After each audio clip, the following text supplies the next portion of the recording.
short, but I'm wearing green. Good. That's true. Good color. Okay.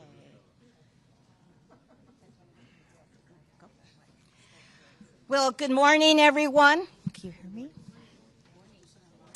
I'm standing in front of some incredibly brave legislators today, Democrats who, despite pressure and despite calls for their arrests, left Texas to stop Republicans from passing a map that blatantly keeps Republicans and Trump in power, a deliberate attempt led by Republicans to silence voters and appease Donald Trump. But what the GOP didn't count on was a public ready to fight back against their power grab. Or legislators will put themselves on the line for their constituents. As chair of the Democratic Party of Illinois, I must say I am proud to welcome Texas House Democrats to our state.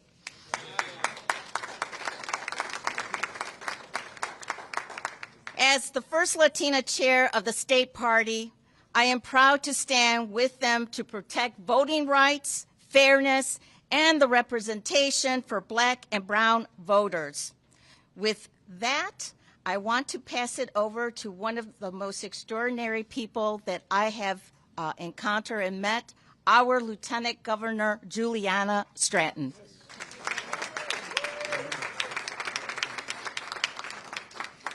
Thank you so much, Chair Hernandez, and good morning, everyone. I'm Juliana Stratton. I'm proud to serve as Lieutenant Governor of Illinois, and I'm honored to be running for the United States Senate. To my friends from Texas, while I'm glad to welcome you all to the great state of Illinois, I wish we were coming together under different circumstances. We're here today not because we want to be, but because we have to be. Right now, we are facing the voting rights fight of our lifetime.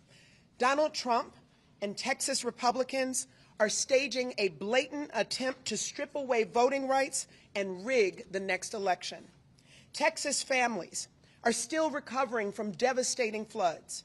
Americans nationwide are suffering under rising prices and cuts to health care and food assistance. But Trump and Texas Republicans are choosing to ignore the needs of their constituents and focusing on further rigging the system for their own advantage. And there's no line they won't cross. Governor Abbott has even called for duly elected representatives to be hunted down and arrested. That is authoritarianism, and all of us should be outraged. It's not lost on me that it's Black and Latino communities who will disproportionately be silenced by this attack. Tomorrow marks the 60th anniversary of the Voting Rights Act, which was specifically designed to prohibit racial discrimination in voting. That progress was only possible because people were brave enough to fight for it.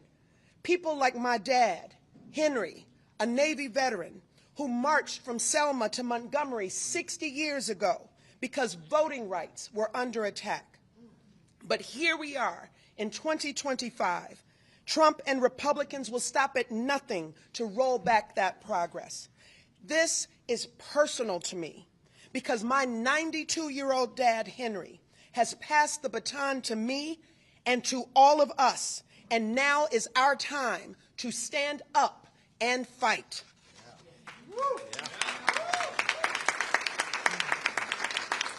We have a message for President Trump and Governor Abbott. We are watching you. In Illinois, we don't sit on the sidelines.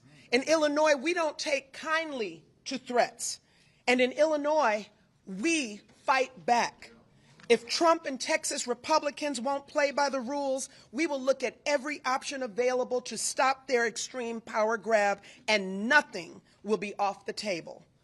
My friends, I assure you that while you're here in Illinois, we will do everything in our power to support you and protect you, because this isn't just about Texas. It's not just about Illinois. It's about every American having the right to be heard.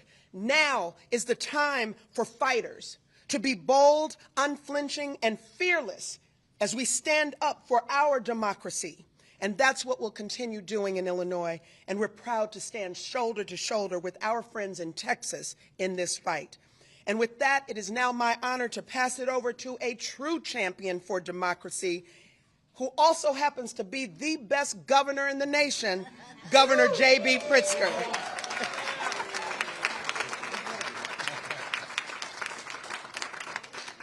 Well, good morning, everyone. I really am so pleased to welcome DNC Chair Ken Martin, along with Congresswoman Lizzie Fletcher and Congressman Al Green,